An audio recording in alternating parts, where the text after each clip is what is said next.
Bismillah, alhamdulillah, wa salatu wa salamu ala rasulillah, assalamu alaikum wa rahmatullahi wa barakatuh. I wanted to make a quick video about giving da'wah and about who we should try to avoid, what we should try to avoid. Because nowadays, we all know with the internet, it's very easy to do some research. Anyone can research a topic, record a video, put it online, and if someone's very good at speaking, they talk about topics that interest people, anyone, virtually anybody can gain a big following and have a big influence on people. And when it comes to the deen, when it comes to Islam and our religion, what's haram, what's halal, what we should believe, what we should and shouldn't do, this can have great consequences or it can have very bad consequences, depending on whether or not this person is teaching the right things, whether or not they have wisdom in their da'wah, so on and so forth. And unfortunately, we have brothers out here, they don't really have a lot of knowledge, and even if they have some knowledge, even if they're quoting an authentic hadith or an ayah, they don't have wisdom. They have no hikmah. They talk about things that they shouldn't talk about. Our deen is not a deen that lacks wisdom. If you study da'wah, then you'll know that when you come to a people, you have to speak to them based on where they're at, their level, what's important for them.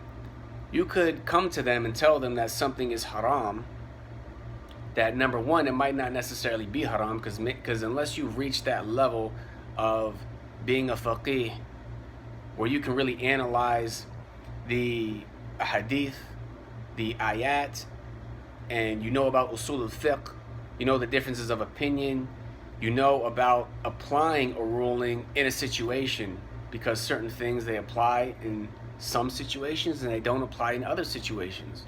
There's a lot that go into it, and you'll even find that very, very brilliant students of knowledge typically never just come out and just pass a fatwa.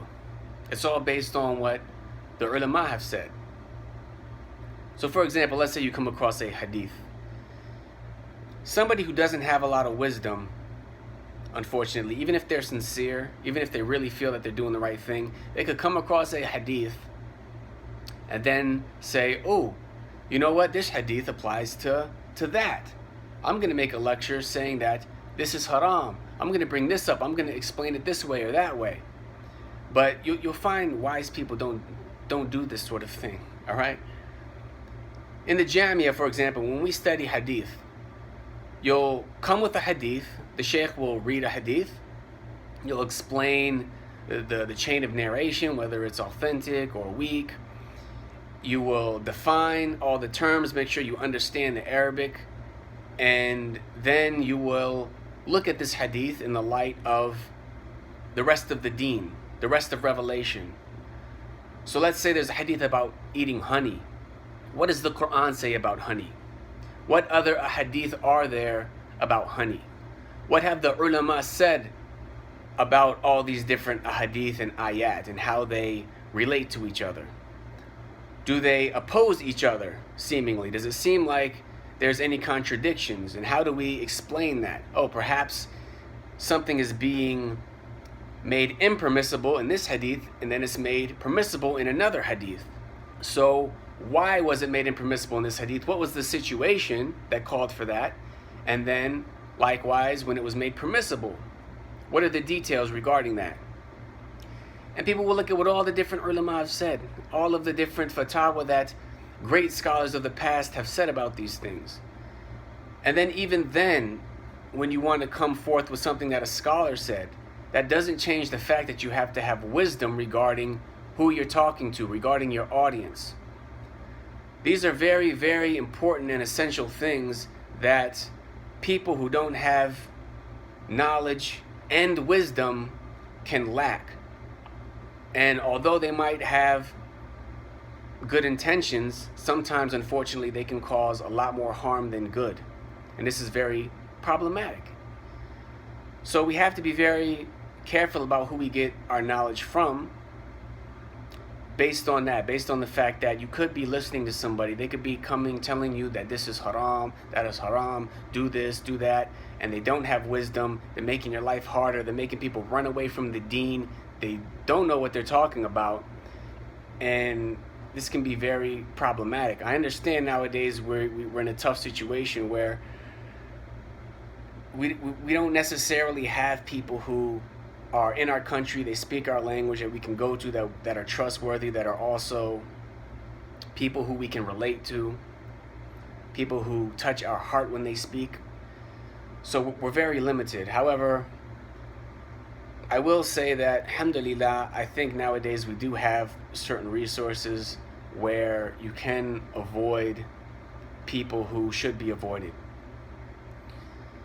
And without saying names and pointing this person out and that person out, I think it's more important to just look at certain qualities, because people can change over time. And the fact of the matter is, there's a couple of signs that somebody doesn't have wisdom when they're giving da'wah. And I'll give you two examples, okay?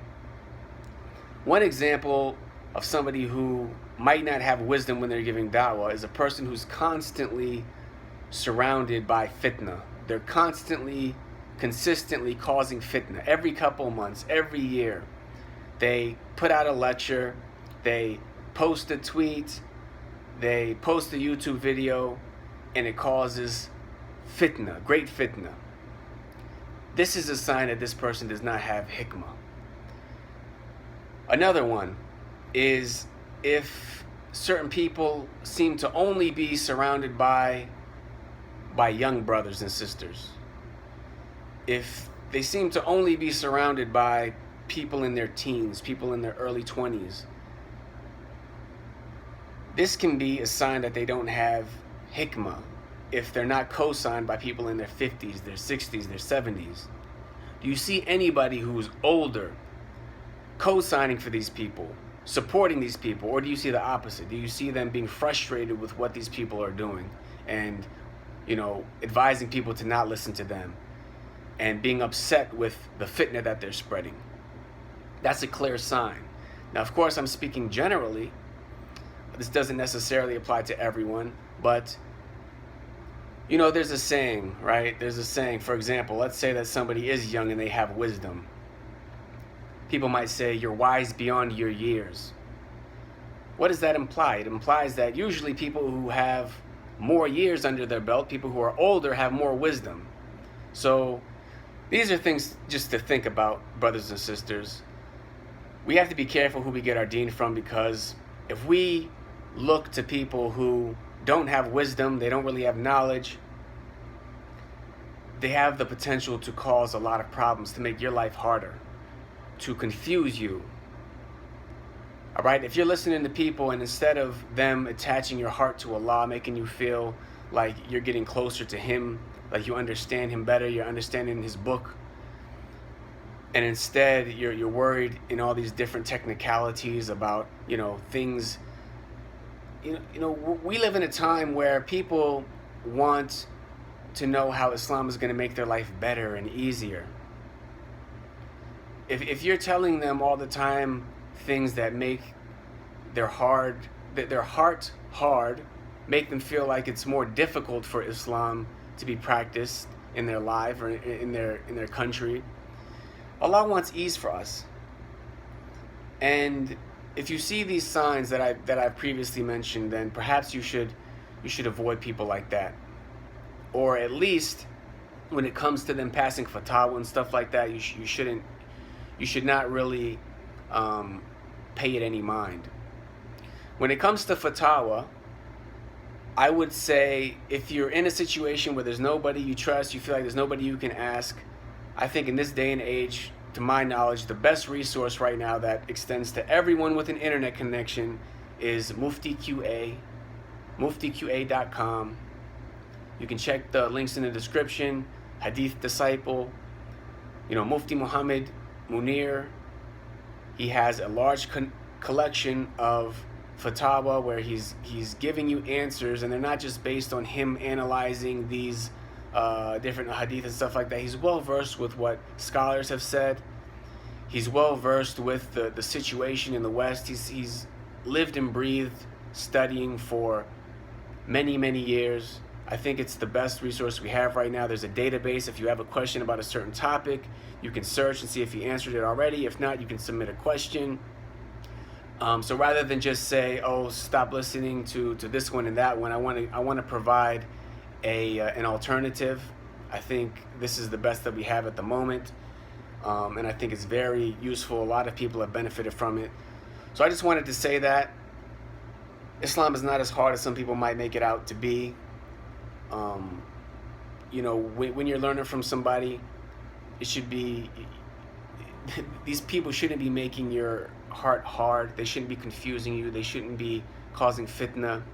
And if they are, then I think you should maybe try to find somebody else, inshallah. Allah knows best. May Allah guide all of us. Barakallahu feekum wa salamu alaikum wa rahmatullahi wa barakatuh.